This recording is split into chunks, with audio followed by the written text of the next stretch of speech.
కర్కాటక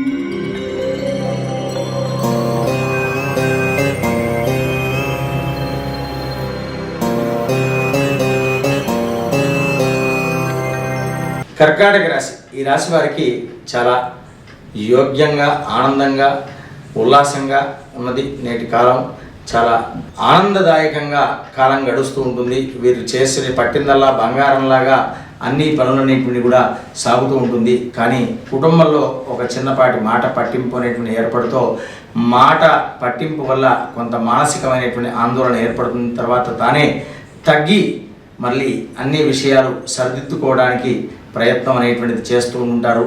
ఇలాంటివన్నీ కూడా అధిగమించుకోవడం కొరకు విష్ణు సహస్రనామ పారాయణం అనేటువంటిది ప్రధానంగా చేయండి. లేకుంటే దత్తాత్రేయ కవచ పారాయణం అన్నా చేయండి. చేస్తే మీకు చక్కని అవకాశాలు ఉన్నటువంటి సమయంలో ఇలాంటివి చిన్నపాటి ఒడిదుడుకుల నుంచి అధిగమించుకోవడానికి మంచి మార్గం అనేటువంటిది సుగమవుతూ ఉంటుంది.